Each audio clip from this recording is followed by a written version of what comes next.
Okie dokie. I think we are live on one, and are we good on the other? We're good on the other one. Good, good. Okay. Holy crap. Ouch. What was that? All right, we're not going to do that again. Well, I have to take a look at what that was. Let me see here.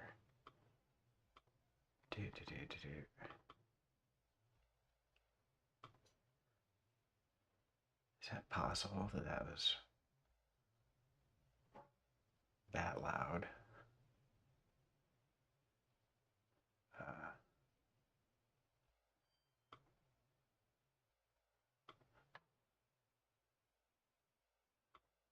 Sorry, I apologize for that. Interesting. All right, I'm not going to keep playing that though because it is making a lot of really loud noise. Hopefully everybody else isn't hearing all that. Anyway, welcome to the show. Today we're going to be talking about initiation. We're going to pick up where we left off last week. Last week we were talking about how the most powerful magic of all is the magic of the pursuit of the Philosopher's Stone, the great work, the harmonization of yourself with the eternal cosmic source of all of us, right? And this is entirely in keeping with my understanding of the Corpus Hermeticum, the Gervani manuscript, the Orphic mysteries, the traditions of the Orphic mysteries, the things I learned in my studies as a whatever it was I was studying to be in the various Golden Dawn derived traditions that I was a part of earlier in my career. But as I pursued magic in the Greek magical papyri and mostly through the initiatory stuff, what I figured out was that there is and this is all right there in Agrippa. I should have known this years ago, but there's just a basic harmony to the universe. And Pythagoras taught the methods of attaining harmony with that cosmic, the whole. Let's see, where is it? I have a video for this actually. Yeah. So like they believe that the harmony of the spheres is such that when you're in harmony with it, your life basically goes according to however you want it to. And the pursuit of the Philosopher's Stone is actually the ability to harmonize with that stuff. And what I have found is that when you go through the seven spheres initiations, as you harmonize and purify your personal lens where that particular sphere is concerned, you create a clearer, you have more clarity in projecting that particular planetary power into your life. It often comes along with some initiatory experiences so that you can learn how to integrate those forces in your life. If you've got trauma around a particular planet, you can find that you have to deal with that trauma to kind of get back in touch with that part of yourself. The key to, in my experience, to dealing with every kind of trauma is to take it to the sun. The solar initiation is one where you picture the sun consuming all of your negative crap and absorbing it, and you ask the spirits of Michael and the four spirits of the talismans of the Key of Solomon, we'll talk about that here in a minute, to assist in rebirthing you and creating a new you, more purified and ennobled, and the whole great work is the process of breaking down the impure stuff that we start with and turning it into a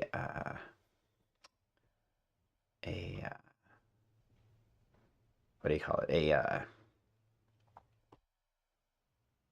Something pure and noble and good, right? You're making something. You're purifying it to its purest intent, so that you can use it to create whatever it is that you want to create. So yeah, so somebody texted me and they were like, what exactly do you say when you do the initiation? I'm like, what are you talking about, man? It's like, I feel like you're I took offense at it. I was like, what are you talking about? The way you're putting it implies that that I'm not making things clear enough. And he's like, it's because you're not making things clear enough. You're not doing things the right way. And I was like, well, oh yeah. And then I looked at it and he was right. I had never actually said what it is you say to do the initiation. So I came up with a little generic script. It is available on, if you go to the description of this particular,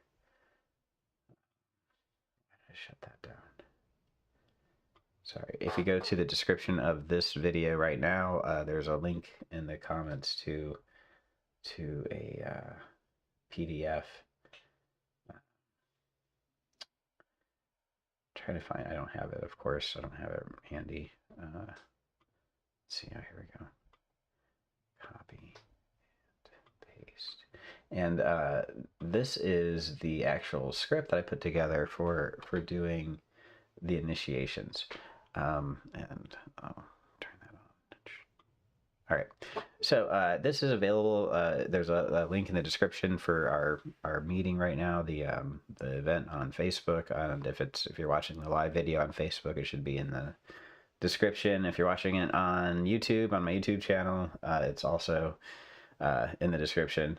And basically, it's this PDF. It is a free PDF. It is a simple method of conjuring the spirits of the planetary spheres and requesting from them an initiation into their powers, so that they can start to integrate the forces of their sphere into your sphere, so that you can become a maestro, able to sense and interact with the other manifestations of the planetary harmonics in such a way that brings you a position of influence, a way to set the rhythm and tone according to your desires and your intentions. And it's a very simple script here now. I'm going to go through the different pieces and parts of it so you understand what it is that we're looking at. It is not the first thing you should ever do. The first time you ever found Rufus Opus's stuff, let's go do the 7 spheres initiations. No, that's not for you. It's not. This is not an intro stuff. This is for people who already have understood their place in the universe, right? People who've did a lot of stuff already. Okay, like it's all available on my website. There's a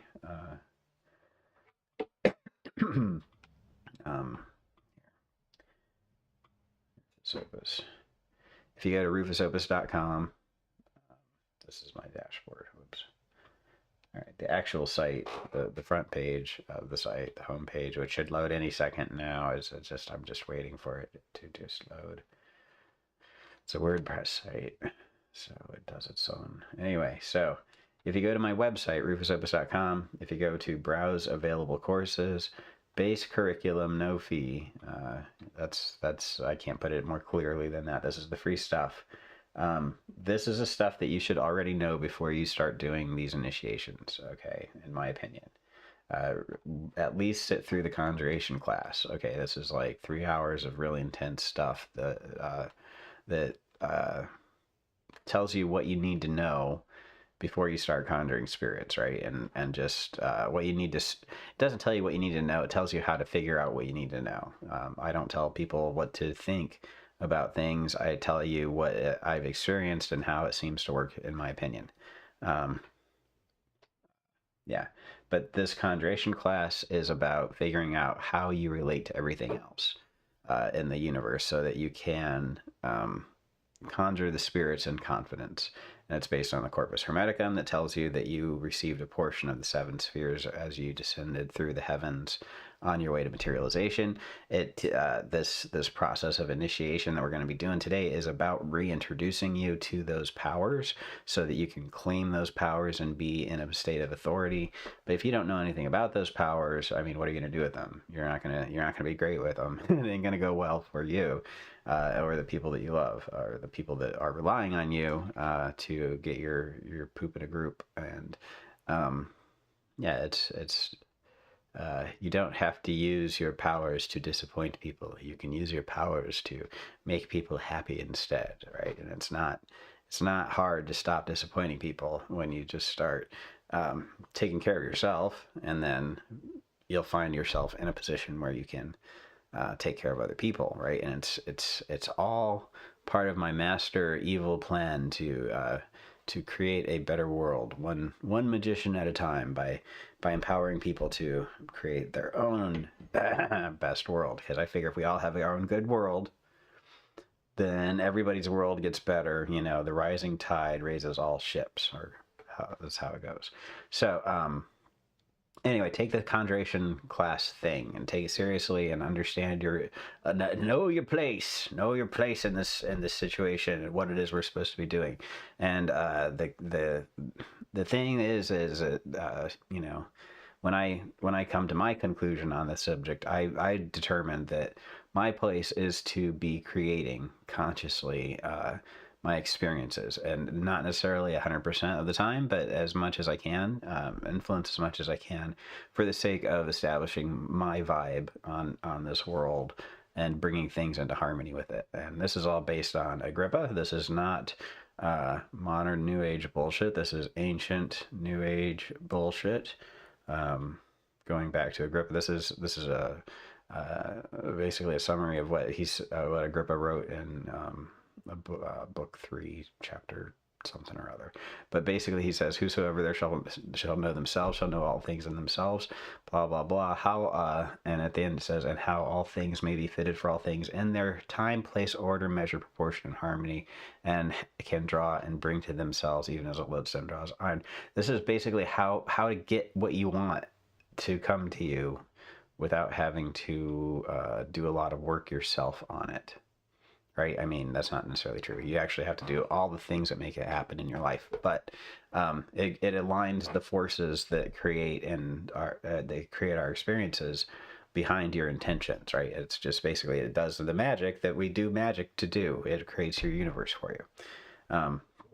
Anyway, so the process of getting in tune with the harmony of the spheres,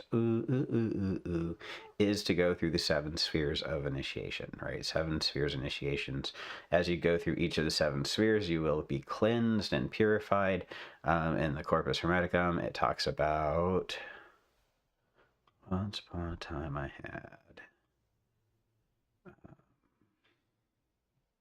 Yeah, so these are the things that you are going to be.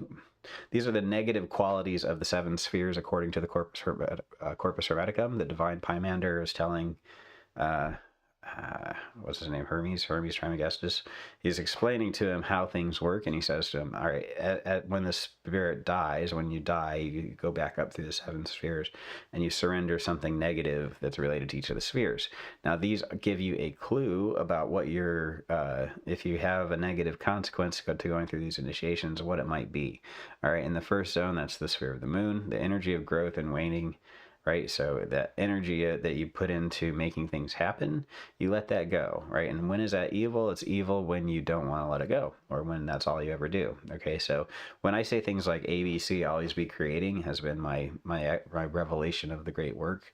But I'm not talking about obsessively creating to the point of feeling like if I stop, I'm going to die. I'm talking about understanding that everything that I do creates a result.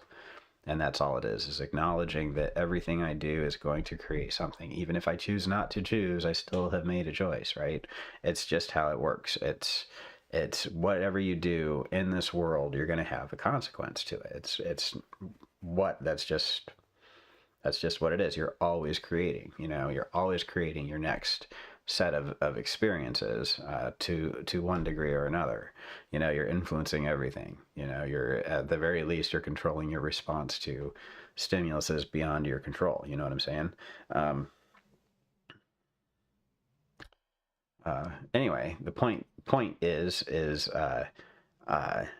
when I say always be creating, I'm not talking about being obsessive about it, and that obsession with trying to create all the time to escape your actual awareness of what you're doing, your authenticity, which turns out to be something that people hate is discovering authenticity and understanding truth, because a lot of our bullshit that we believe about ourselves that is hurtful to other people and to ourselves comes from defense against somebody who is treating us poorly in our youth, and when you try to admit that you're doing something wrong, then you have to realize why you're doing that wrong thing. And it's just one thing leads to another, especially if you're in therapy about that kind of thing, which I am. So it makes everything a lot more interesting for sure.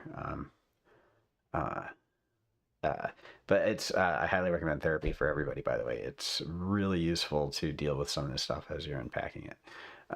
This is not a replacement for therapy, and it doesn't bring although, okay, so here's the deal: is Pythagoras treated melancholy, depression, right? And the I didn't bring my book, but I just ordered from Adam McLean, just published a translation of the Sphinx Rosacea, which is the translation of the Fama Fraternitatis, the Rosicrucian books from back in the day that formed what became the corrupt Golden Dawn and the corrupt OTO and the corrupt whatever interpretations of it that we've had the misfortune of experiencing since 1899. If you go back to the 16th and 17th century, when these things are coming out, though, the Fama Fraternitatis talks about how the point of the great work is to create the Philosopher's Stone to treat the ills of the world, right? The Philosopher's Stone, the reason you pursue it is because it is a panacea. It cures all ills, and specifically the ills that they talk about are the weariness of the soul, the melancholy of the mind and the heart, right? It's basically the mental illness, the anxieties that we face today, that we have a DSM full of things to talk about. They didn't have all that back then, but they did know that people who had enough time on their hands to think about things too deeply had time to realize that they were anxious about things, and they were frustrated about stupid bullshit, and that they had cognitive dissonance, and that there was a problem that they were trying to solve, and they didn't know what it was, right? And as Constantinople fell and we got our hands back on the Corpus Hermeticum, we learned that what we're missing was a piousness, right? The pursuit of our source, that harmonization with the spheres, and that the great work was a method of obtaining that. So anyway, the point is that the initiations into these spheres is not a replacement for therapy, or it's not going to take the place of actual healthy treatments of things, but it is very complementary. These are the tools that were an approach to solving the problems of the mind that vex us as incarnate people. And I believe most of our problems most of my problems as I've gone through therapy, what I've unpacked has been issues of not claiming my power to do things. And it sounds stupid when you say it out loud like that, but it all goes back to like childhood crap and stuff with parents and situations and authority figures and people who took advantage of me that shouldn't have, and all this stuff, right? And it's just like all this crap created this person that treated the world a certain way. And as I'm going through these initiations, all that stuff's loosening up, and it's going through a process of, as I'm talking about it into my therapist, I'm also creating events in my day-to-day life with the powers of the archangels and and the four spirits of the keys of the Pinnacles of Solomon to address those parts of myself that I was dealing with in therapy. It was not necessarily comfortable to go through, but at the same time, it was very effective, and I think it shortened my process considerably. And at the end of the day, what I came out of it was centered and balanced, and lately I've been able to attain a harmony between my heart and my mind that I haven't even been able to focus on in my pursuit of the great work until the last, I want to say, like 6 or 8 months. I've only reached a point in my life where I have the luxury or awareness to begin to see a fundamental disharmonic that was at my core, that was keeping me from being in tune with the rest of the universe. Like I wasn't even aware of it until the last 6 or 8 months, right? And that's after, I wrote Seven Spheres in 2012. That was 12 years ago, right? I've been doing the Seven Spheres work since then, okay? And I was drinking through it, and I was bipolar through it, and a lot of what I was trying to deal with my magic was symptoms of bipolar, and I was trying to solve my symptoms and the results of my symptomatic outbursts on my hypomanic pursuits. I was trying to use magic to fix all that. And I couldn't figure out why I wasn't able to fix it, because I was, every time I'd get diagnosed, I would reject it. I was like, oh no, not that. But whatever, it is what it is. But what I figured out is, when you actually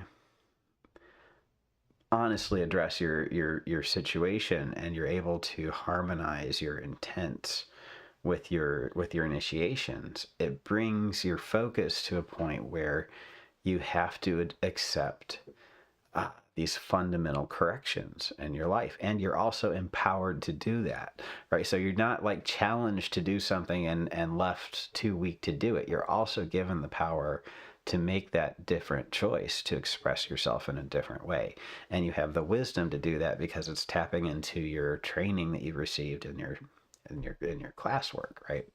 So anyway, in each of the seven spheres, you're going to go through something where you release an aspect of that sphere in your life that has been twisted and corrupted by either the world at large, or people in your life personally, or your own response to bad events in your life. Be aware that that happens. I want to warn everybody, because honestly, because people have warned me that my stuff is dangerous if I don't warn people about it. So I warn people about it. But honestly,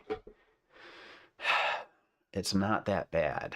Okay, and the worst thing that happens is you get a good life, all right, and it takes a while.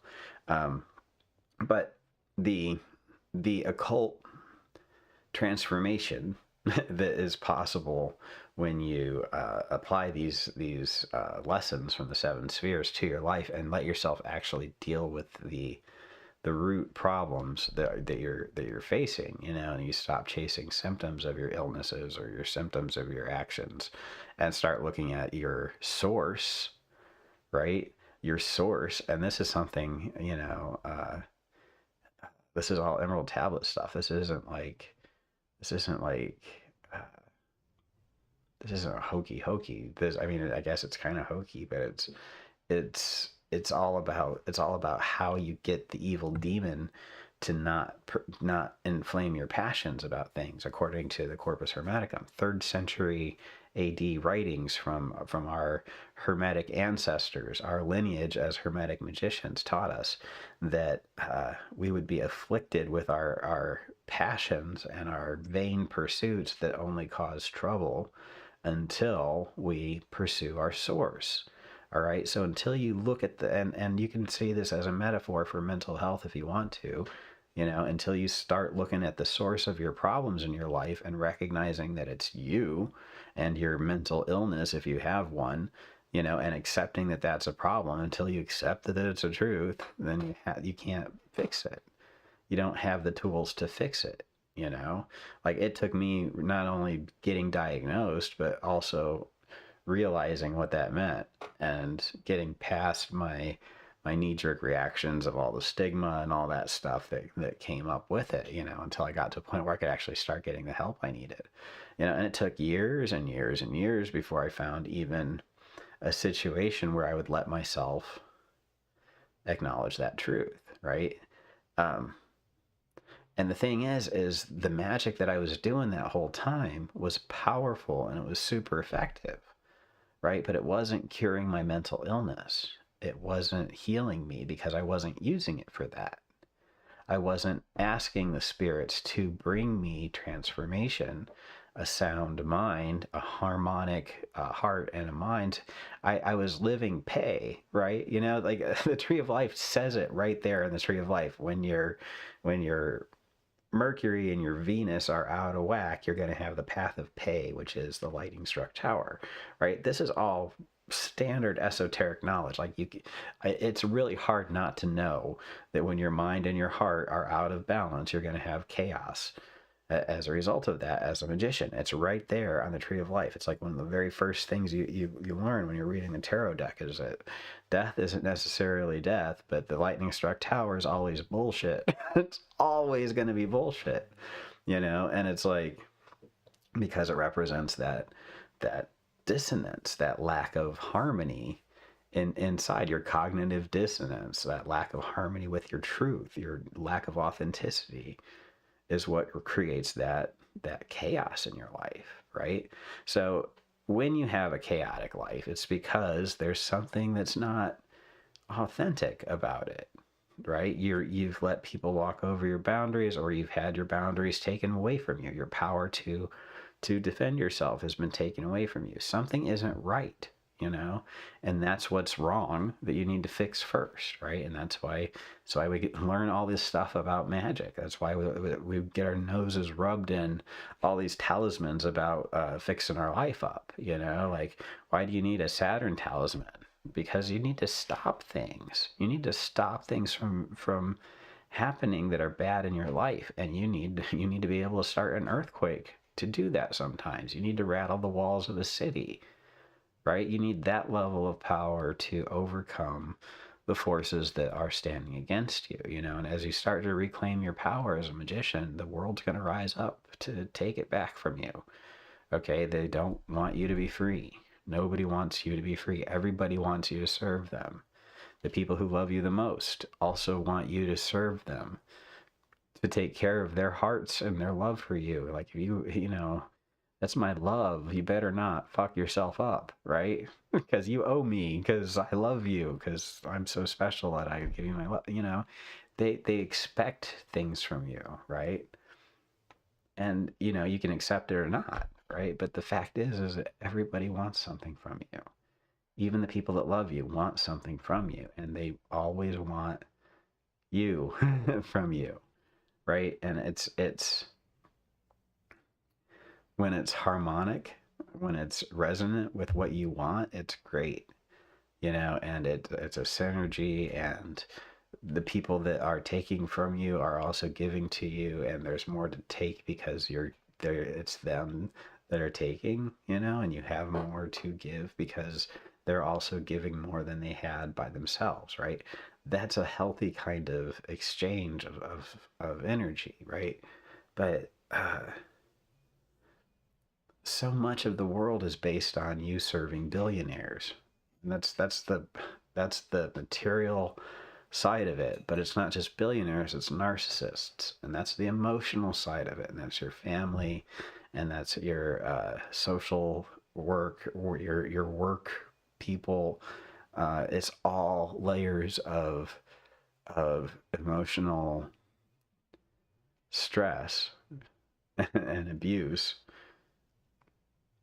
because society is a pecking order, and it's about it's competition for money chits, for money. It's a at the end of the day, I've recently had to go back to the office as part of so I did a bunch of magic, and it's worked out great, and I'm in a really great spot. I'm very happy about it, but I have less time for some of my occult projects. But I don't care at this point. It's all part of the same project. there's only one project, right?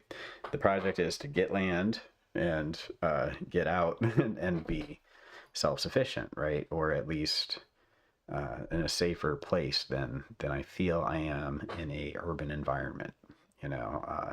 This close to the whims of politics. It's too awful. Is the short answer, and I would have a better life, in my opinion, somewhere else. So, no matter what's going on, when things were great, that's what it should. That was my plan, and when things are bad, that was even more my plan. So I mean, at the end of the day, I realized that I've always wanted the same thing, and the same solution that I had for. I used to be in a stupid class where they'd take you out of your regular class and they'd go and they'd do all this. It was an interesting thing, but back then I was like 8 years old. I had this whole idea of what I was going to do about everything, and now, 42 years later, 43 years later, I'm still working on that same idea. It's just I understand how to do it now, and everything's sort of changed, but it's even still more the same. And it's a resonance that's gone through my entire life. And I find now that I've gotten a set of skills that I have to live this life that I want. And I never knew that that's what I was doing the whole time, But as I've gotten more resonant with my own authenticity, the more I've realized how everything has worked together to create an obvious storyline, a story arc, and it has been the whole time, and it continues to be moving forward. Anyway, I want to get back to the actual script here. So to do these initiations, because that's what I think is more important than talking about the theory, because I figure once you start releasing these powers, I have a lot of theories about how it all works and what it's going to do for you. But at the end of the day, it's going to be your own ride, and you're going to experience your own thing. And what you're going to come out of it with is a different understanding of the universe than mine. And that's part of how it works. That's a good thing. So anyway, what else you need to know before you start? You need to know how planetary hours work. So definitely go through and do the classes. If you haven't done the classes yet, do all those free classes that I linked to earlier. There's a link to those here in the PDF. You need to know how planetary hours work. You need to do this conjuration in the planetary hour of the planetary day, okay? We're getting ready to start the waning moon, right? And it's a great time to do initiations. Monday, you can start on the moon. These go in order of as if you're going to start Monday on this, and then every other day in the planetary hour of the planetary day, you just say this, you read the script. It tells you what you need for it in terms of a table of practice. It tells you what you need in terms of lamans and all that stuff. You read the script. It takes about 15-20 minutes, and then you sit there, and then you tell the spirits thank you, and you do that in the planetary hour. You have about an hour 4 times a day to do that. It doesn't matter which planetary hour you pick. It could be any of them. They're equally powerful for this particular rite. All you're trying to do is create a vibe in which you can communicate with the archangel, and the planetary hour of the planetary day is the best vibe to communicate with the planetary archangel, and that's all this is about. So if you don't know how planetary hours already work, if you don't have an app that tells you what planetary hour you're in, if you don't know how to use a online calculator for that kind of thing, you can Google it. There's lots of videos for it on YouTube. Planetary hour calculator, right? But if you don't know how to do it, the shortcut way to do it is the dawn hour, the first hour after sunrise every day is the planetary hour of that planetary day. So Monday at dawn, it's going to be the planetary hour, and you've got about 60 minutes to do that 15-minute ritual. And as long as you start sometime in that first hour, you start saying the words, which are Zeus Ho Kefale. As soon as you start saying that, you've started the ritual, okay? And as long as you start that within that planetary hour, it works. All right, and you just read the ritual, okay? And it talks you through the whole thing. You bless your stuff. Yeah, you start on a Monday. It's every other day, and this is a very light initiation. I was looking back at my notes over the years. We used to do 7 spheres in 7 days, and it was just sort of like when I was very hypomanic, and I had encouraged other people to join me in a hypomanic pursuit of occult power, because the empowerments you get out of this stuff can be really heady and really head trippy. It's very easy to slip into, like if you're already in a hypomanic state, to slip into even more of one. If you're a megalomaniac, it can fuel that power, because it does give you godlike powers. It gives you a godlike understanding of the forces of the universe. You get to witness it firsthand, and you feel it resonating inside you, and it's very empowering, especially if you've never had power before. If you were emasculated as a child, if they took away your power and told you not to speak, right? Because children are to be seen and not heard. They told you you only exist to bring pleasure to others, right? And the only time you got treated well was when you were sacrificing your time for them, right? They programmed you, they groomed you to be a pleasing robot to these funnels that feed someone else other than you. But these 7 spheres initiations, they wake you up to that fact, because in real life, every human being is here to experience their own life, our own one. We can do it for our own selves. We can have our own life. Everybody gets to do that. And when you're doing it in a respectful way of other people, nobody has to get hurt. There's plenty to go around. The reason that there's want and stuff is because the billionaires have sucked it all up. And we let them. And we always let them. And then they do it again. And we're like, don't do that again. And then they do it again. We have to roll out the guillotines, let there be fires in the streets. And until they start catching their houses on fire, they don't understand the importance of taking care of things, So anyway, whatever, it is what it is. It's a cycle. But the power of Hermetics is that it frees you from that cycle, right? The way that they keep you chained into the system is money, right? And one of the first things you learn about in magic is how to use talismans to build opportunities for you to make more money, right? They give you talismans to help your reputation, to get ahead at your job. They give you talismans to help you understand things better, to get skills faster, right? And all you have to do is make these talismans in the right hour of the right day and use them, carry them around with you. Ask the spirits on them to help you with things, with your voice. Say, Alatori, help me understand this crap I don't understand about this stupid job, so that I can understand how to get out of it, so I can get a better job, so I have more time.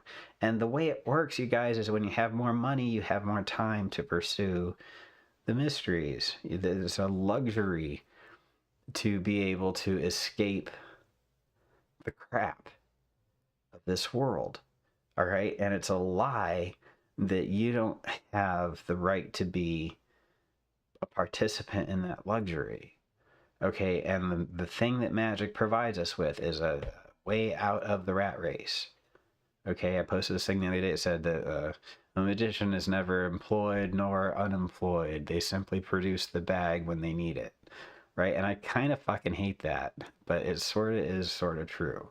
The stuff that you need comes through for you, and if it doesn't, then you're washing dishes or something stupid to pay the rent, because it doesn't seem like there's anything that you can. Anyway, it's frustrating as hell, but then all of a sudden, bam, bam, bam, everything goes your way again. I wish it was like that all the time. But when I do the magic, it seems to work. When I forget to do the magic, it doesn't seem to work as well. And then I have months of catching up again. So anyway, you too will have the same frustrations if you follow my simple techniques of using the 7 spheres to initiate yourself. Yeah, so that's the schedule. Daily mantra, I didn't do mantra this morning. I totally skipped it on purpose because I wanted to have the morning off.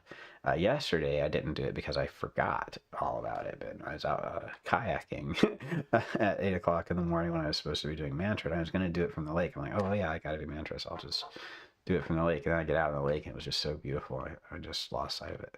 But usually, almost every other day, I do a daily mantra, which is basically, I'd say, Zeus ho Kephale, Zeus ho Mesos, Zeus ho Ponto Krator, 108 times using a standard 108 bead mala that I got off of Amazon. It's one of the lava rock ones, if you're curious. I like it a lot. But I say 108 times that 3-part mantra, which means Zeus the head, Zeus the middle, Zeus the all in all. And I use it to remind myself that there's a me and my spiritual practice is that I visualize myself looking at the universe from above and slightly behind my head and above and slightly behind my heart, and then trying to merge that little perspective into a single point that's sort of behind it and above both, right? And that's practically the most powerful way to get what you want I've ever experienced. I'm not even joking at how I get mad. Like, I still get mad about things. I'm not like perfect or anything. I still get triggered by things, but what the great work has done for me is it's given me this silly little tool where I can put myself above and slightly behind myself and wait a minute. And within a minute of waiting in that place, everything falls into place again. And I'm not mad anymore because the things that were frustrating me are getting fixed. And I can see the resolution unfolding. And it sounds like bullshit, but it's really cool, And one of the reasons I can afford to give all this information away is because it works for me so well that I don't have to sell it. Like, I was selling stuff hand over fist last month to try to make rent. I made rent. You guys helped a lot. Thank you so much for all of that. You supported me, and I was providing you with stuff that I don't think anybody else could do right now. And so it was a win-win, And but I was able to do that because of all the magic I'd done to get all the equipment that I have and the skills to use it and all that stuff. But I don't have time to do all that stuff anymore. So whoever got those talismans and stuff I was selling last month, by the way, that was a lot of work. that was hundreds of hours of work went into the equipment that went out the door for that, and a ton of consecration, and so much blessings were flying around my life during that time. It was just incredible. But I don't have time for all that stuff right now because I've got a different way of making money, which is takes a lot less time. Anyway, I don't remember what my point was originally. But the mantra, it's a way of reminding myself of the core truth that enables me to go above and slightly behind myself. And that is that Zeus is the head of everything. There's a demiurge that consumed the creative source of everything, collapsed everything in on itself, and now projects everything into being through a middle layer of spirits and an external layer of everything that we experience, right? So experience is the all in all. A middle layer of spirits that we interact with as magicians is Zeus the middle, and that's all the gods and the spirits and everything that is self-aware, or has a sense of self or a name or a symbol or whatever, an intelligent part of the universe, of the conscious pool. And then there's this all thing that is above and slightly behind everything else, right? And we're all that. And understanding that is the key to being able to get into this head space and heart space where everything seems to fall into place, right?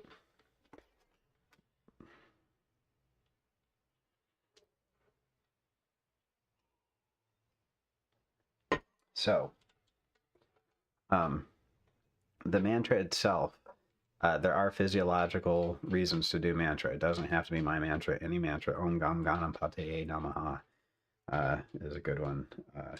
Gate Gate Par Gate Parsam Gate Bodhisvaha. That's a really good mantra.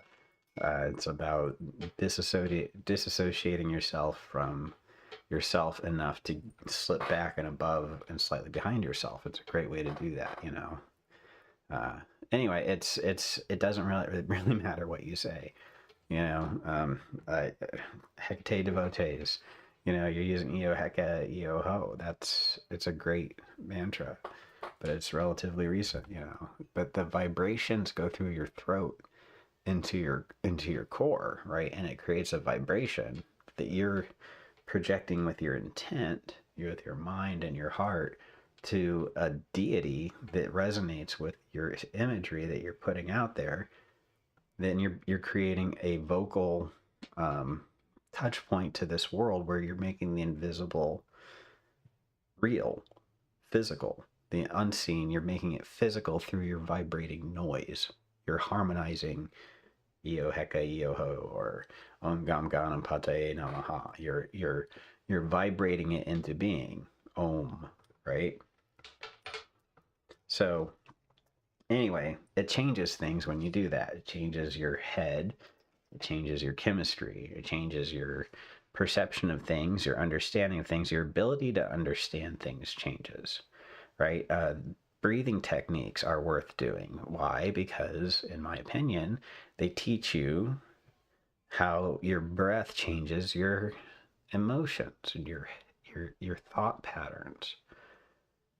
Change based on your oxygen content in your blood, your biological, your chemical, you know. Understanding that helps you understand the spiritual connection to that, and why your opinions about spiritual subjects aren't as important as you might think they are, because they might just happen to be that you're hungry, you know, or you have gas. You know, a lot of people express opinions that make me think that they are very constipated, you know, and that they need more fiber in their lives. And it's because they're full of shit, you know. And it's like, you can tell. You don't have to be enlightened to know that people smell bad, you know. It's just, it is what it is, you know. Anyway, the daily mantra is a way to bring yourself into harmony with these ideas that you're projecting out into the world, just like any other mantra. And the Corpus Hermeticum teaches that that the secret to getting power is pursuing your source. It's just paying attention to where you're coming from, understanding yourself. You know, understanding yourself is so important. You know, I bring it forward every chance I get. You know, understanding your source, understanding where you're coming from, knowing where you're coming from, man. Like, where are you coming from with that? Like, what's going on with you? Seriously, what is going on with you? Really? Like, look at your life. Really? Like, understanding that is how you understand what you're here for. Like, and how to change that, how to adjust all that. So anyway, yeah. So mantra is a good way to experience that on a regular basis. Performing the planetary initiation rites. Basically, in each sphere, it's just a conjuration rite. Okay, I'm not doing the initiation for you. Okay, I'm not initiating anybody. It's not my power. It's not my authority. It's not Rufus Opus saying jack shit. Okay, it is the Orphic hymn to the god. You're calling on the god. So basically, it's their fault. It's not my fault.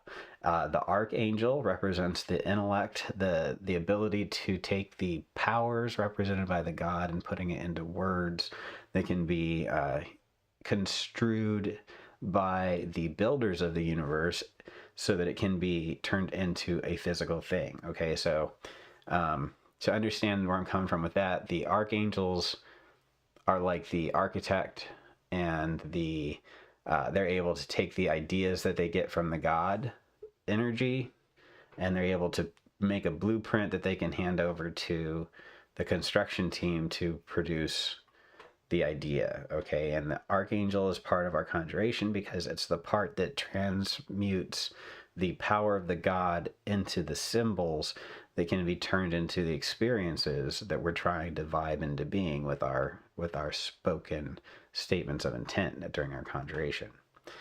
During this conjuration, we're only going to be working on initiations, right? It will change things in your life, but the only thing is that you get rid of. You don't lose anything that is valuable. You only lose things that are harming you. It's all for the good. I try to warn everybody, you should never ever do this. You shouldn't even get out of bed if you're smart. You never would. But for sure, this is definitely going to change your life, right? And I think it's for the better. But I mean, I don't want to hear it later about anybody saying, "Oh, Rufus, the whole world's going to hell." I told it was going to hell before. It wasn't me, but now you can do something about it.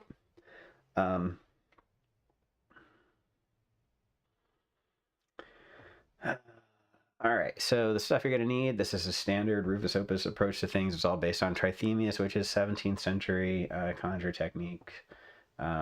It's got the table of practice. This is my misunderstanding of the table of practice. It's based on actually the picture of the table of practice in Trithemius in my defense, but anyway, this is what I came up with. It's a simple way of recreating a magical circle. It's like a magical circle from the Lemegeton, only it's a lot simpler. Everything I do is a lot easier, but still authentic. It's kind of pared down and purified and made a little bit more practically effective, in my opinion, for people with limited means and who might be in a little bit more of a hurry to get things done. So this has the 7 powers that represent the chain of manifestation on the outside. It's arranged from the perspective of as if you're looking up at the heavens through Agrippa's scale of the number 4. If you're familiar with the scale of the number 4, but basically, if you're wondering, it's elemental is why we have the Sun and Mars over in the east, and Saturn and Mercury up in the north, and Jupiter and Venus in the west, and the moon by herself down in the south. It's all based on where Agrippa put the planets and the scale of the number 4. And then we've got the 4 kings on the inside. They represent the materialization of things. So the 7 spheres on the outside are the chain of manifestation. The idea goes down through each of the 7 spheres and receives a portion of the powers of the planets, gets turned over to the 4 kings, where they create an experience that gets projected into the material world, where we experience it in our mind, our body, and our hearts. We have an emotional response to it, an intellectual response to it, and a physical response to it. So that's what this table represents, is how every idea comes into being. And we work with these entities along the way from the unseen outer sphere, which is the Zeus the head, the core of everything, the source of everything, that is projected through the 7 spheres, Zeus the middle, into the world of manifestation, where we experience it in our mind, body, and souls as individuals within the sphere of consciousness. All right, and awareness within a pool of awareness, a consciousness, a self that emerged within a pool of pre-existing consciousness, right? We are ourselves within a self that watches through us. And that greater self, my argument, is Zeus the head, right? And that's a metaphor for the demiurge. The demiurge is that which creates the universe in its own image, okay? The demiurge indicates that it's not perfect, which explains why things aren't perfect to us, right? But what the myth of Zeus teaches is that we can become our own demiurge, right? That's part of the Orphic mystery, is that Zeus, by consuming the source of creation himself, became the core of a universe, right? The core perspective through which the universe is made to manifest. Now, within our experiences of lives, how we apply that is up to us, right? My opinion is that we become the little materializers for this part of the universe, right? That's just part of what I think it is. But anyway, that's basically what the table of practice is about. You print this out and you put what you're going to look through or into in the middle of it. That's where your scrying medium goes. It goes in the middle. It's like a crystal ball or a shot glass full of some kind of colored liquid, or a coffee cup can be used. Anything that you want to put in the center of this as your scrying medium, that goes in the triangle. Okay, this is called your table of practice up here. It's a table of practice there, and then what you put in the center is your scrying medium. You're also going to need the seals of the archangels. I've recreated the seals of the archangels in a much more simple way. Okay, this is no longer the lamens from Trithemius. This is just the stripped down version that is all that's really necessary in my experience to get these spirits to appear. It has their name, the symbol of the planet, their name, and their seal. Okay, it's by your name and your seal I conjure you. These are the key parts from Tycho Brahe's calendar, the magical calendar. Okay, everything else around it was added by probably Francis Barrett, but it was spurious. Could have been Spurlock, right? But it was spurious addition to the information from Tycho Brahe's magical calendar that became dogma within drawing spirits into crystals. So the point is this is a still authentic version of getting in touch with the spirits.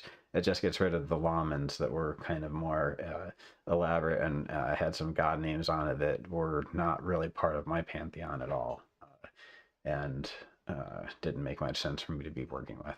So those are gone now too. So it's just down to the planet, which represents, in this case, Selene, Hermes, Aphrodite, Helios, Ares, and Jupiter, and Kronos, right? Those are the 7 gods that are represented by the 7 planetary symbols. And then their intelligences, like I said earlier, the intellect that's able to translate things into materialization. That's Gabriel, Raphael, Anael, Michael, Samael, Sachiel, and Cassiel. And those are their symbols. And I work with those because that's from Tycho Brahe's magical calendar. It's a complete set of names and seals that let us conjure the spirits. Now, I also include the 28 spirits of the 7 planetary talismans from the Key of Solomon. So those are going to show up in the conjuration as well. So I have a section in the PDF here that explains the Key of Solomon planetary talisman spirits. You don't really have to understand that too much for this, but the information is mentioned, so I have more information now. You're going to need a wand. I use a Trithemian wand, which is ebony with some inscriptions on it. You don't have to use that. You can use your finger. You can use a jawbone. You can use a pin. You can use whatever you want to that represents a wand. Okay, it's what it is. Let's see. Incense burner is just for burning incense. Candlestick is important to represent the light of God. Everything else is just as you see it. East is to your right. You're facing north for this, and Edgen is in the north. Okay, so that's your table of practice. Conjuration rites. The rite itself has an opening, consecration of the tools, the actual conjurations, your statement of intent, and then a license to depart. Okay, I also include a contemplation rite. This part here, where it says statements of intent, you substitute the planet with the name of the planet, the god name with the name of the Orphic Hymn. That was from my Facebook instructions for home initiations. You don't, I think I got them all, but if you run into any situations where in the script all of a sudden it says you're doing initiation into Hermes and it says spirit name, what am I supposed to use? You're supposed to use the archangel. I don't think you're going to do that, but if you do, this is what the instructions are there for the statements of intent. But definitely read through the scripts ahead of time. Don't let the first time you read the script be the day of the planetary initiation. Do know what the Orphic Hymn is. Read through the Orphic Hymn a few times out loud so you're used to how it goes. Find the rhythm to it. Find a way to say it that lets you be emotional while you're doing it. Include emotion in your conjuration. It'll be a life changer. You're going to want to use these seals. It doesn't have to be this detailed. If you look at the Joseph Peterson site, esotericarchives.com, he's got pictures of this in the Key of Solomon links. they are not this clear, but they are very effective, even in the fumbly ways that they were in there. This is based on the actual Hebrew that Sarah Mastros used in her Key of Solomon. I think I created this one in Affinity. It was not fun to do. Or it might be one, it's actually might be one that Adeline did. I'm not sure now. If Adeline did it, I'm sorry. I didn't mean to take credit for your work. But I had to do one of these, and I don't remember which one it was. I wasn't happy about it. Adeline does a much better job than I do, for sure. Anyway, so once you have those symbols, you're going to want those on a talisman. Your talisman can be made on paper. The paper talisman only needs to be made in the planetary hour. If you want to do that, you don't even really need that. I made all my lamens beforehand. I didn't even think I had to do it in the planetary hour, but they worked fine for Gabriel the first time I did a conjuration. But if you want to do it in the right time, you do it in the planetary hour, and you just draw this symbol on one side of a piece of paper, and this symbol as best you can on the other side. Or you can print this symbol out and print this symbol out and fold it over, and have it be the front and back of it. But trace it if you do that, because drawing it by hand is like kinetic meditation. It makes it more effective in your sphere, in my opinion. And then this is where the script itself starts, okay? And this is all right out of the Derveni manuscript, quotes from the Orphic Hymn to Zeus, all that stuff. It's pretty standard Orphic stuff, honestly. And then this part I wrote, and it's like basically calling on Zeus to show up. And then you light a candle, trace out the rite. You say this is from the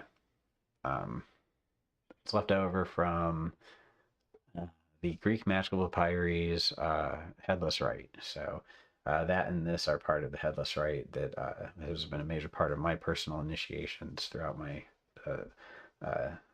whatever. So that's why that's still a part of my rite. It's also, I think it's useful for everybody, but if you don't find it useful, by all means, don't use it. But this paragraph here is also important. Do keep this, because it touches on the actual way that we're making offerings to the gods throughout this ritual, and that's by using the supernatural assistance power to provide the appropriate offerings to the gods when they prepare the temple space for you.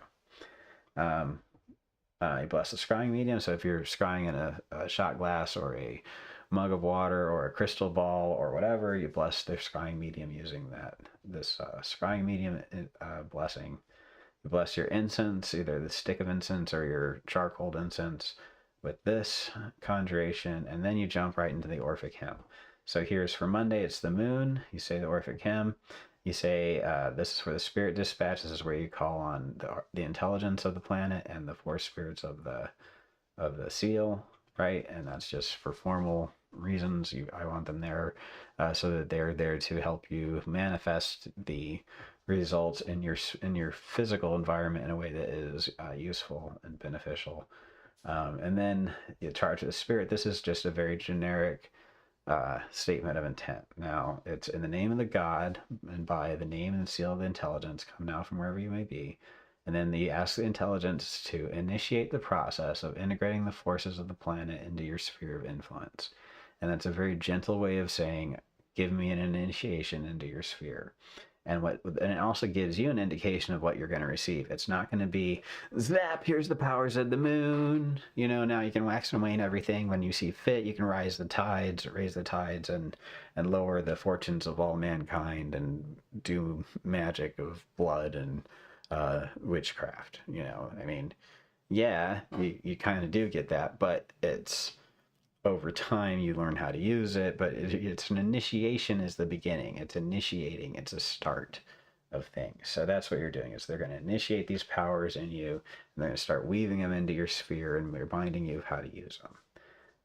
And then it goes on to say, leave me the information I need to understand these powers, because with this energy, you need some lore to wrap it around for your mind to be able to process it. And that's where you learn from books and stuff, and people will start teaching you stuff, or you'll find on your own something in a video game that is actually based on real life, and you're like, oh my gosh, this turns out to be something from my ancestors. Weird coincidences, right? So you ask for lore, and they give you lore. reveal how they're manifesting currently, because right now you're manifesting your own life, whether you know it or not, probably on behalf of somebody else, but you're using the powers of the planets right now to create your experiences.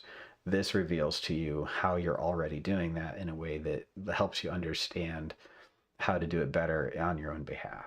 And then um, grant me insight and wisdom. That's definitely what we all need. Let's see, break any bindings of the power in your life. So sometimes in traumatic events, you can have that power blocked. If you've been harmed sexually, your Venus powers might be twisted or manipulated in some ways that are not very pleasant for anybody involved with that, and healing through that can be kind of painful and not good, right? So the breaking the bindings of that power in your life is about stopping any ongoing pain that might be being caused by any part of any blockages in your life or any traumatic experiences, and creating a safe place where you can begin to heal and process that in a way that's gentle, and transformative. And it's about transforming the pain specifically, and not about returning it or getting revenge or anything like that. It's just about healing yourself so that you can move on and reclaim that power. Okay, it's about finding true freedom that comes from not being bound to those situations anymore.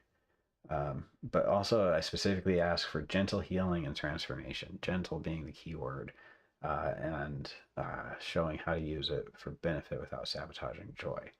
And then you sit there and you visualize a light of the planet, whatever color that is. I have a list of them here.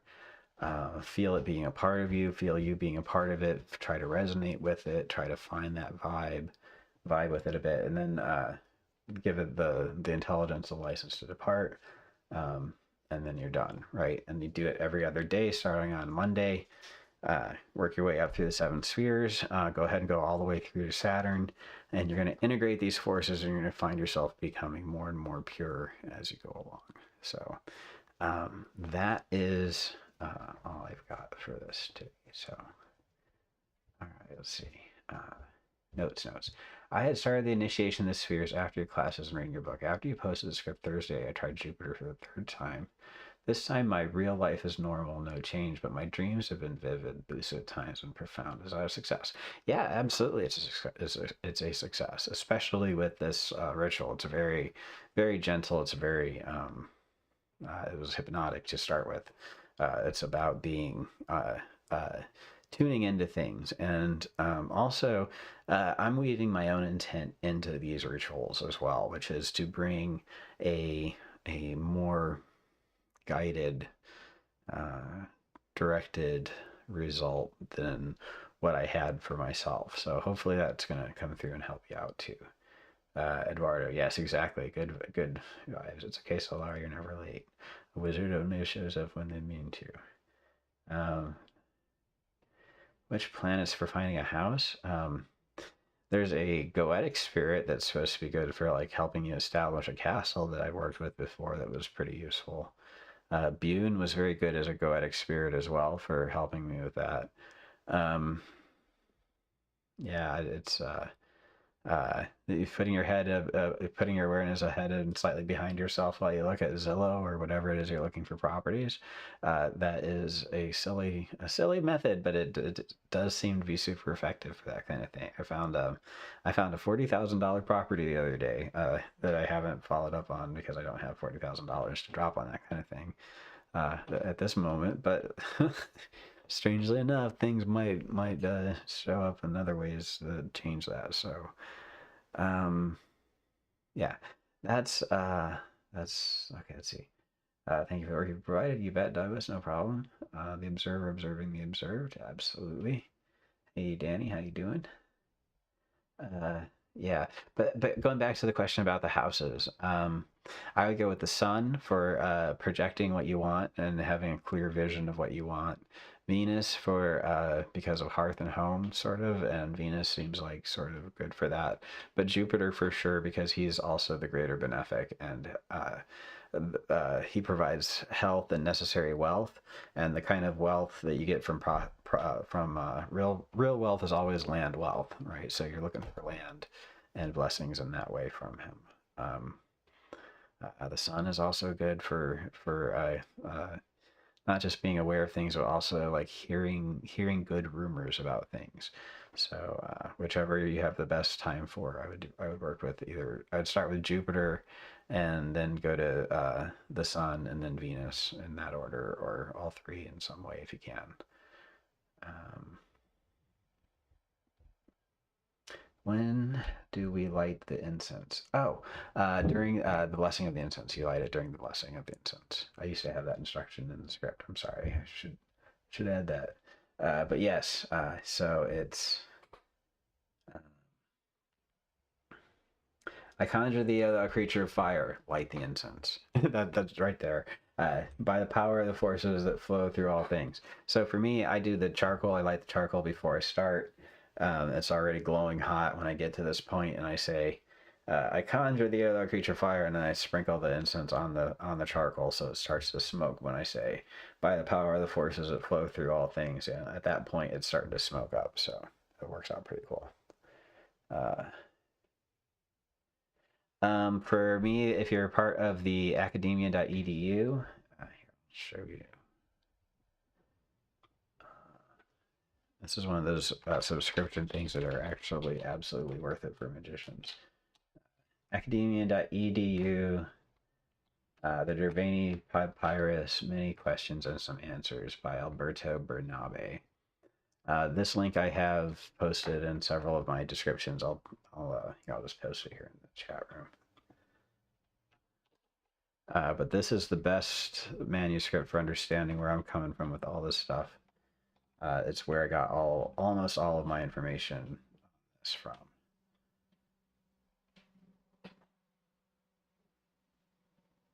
Yeah, absolutely. Also, you guys, if you're interested in the working with the seven winds, there's the Picatrix. The Picatrix has a way of creating a mirror of the seven winds that you can use to basically work with the seven materializers of the planetary energies. In my opinion, they're sort of like the 28 spirits of the pinnacles, but they have to be made when Jupiter is conjunct the moon, and then blessed and consecrated when Venus is conjunct the moon. So there is another, you get once a month, you can do these mirrors, and the next one is in August. So if you're interested in that, I'm going to be making some mirrors for sale because I just think it's an interesting project. But if you want to do it yourself, I'll post the dates that I have available so you can at least look for those elections yourself. All right. Okay. Happy hunting, you guys. I'm gonna hop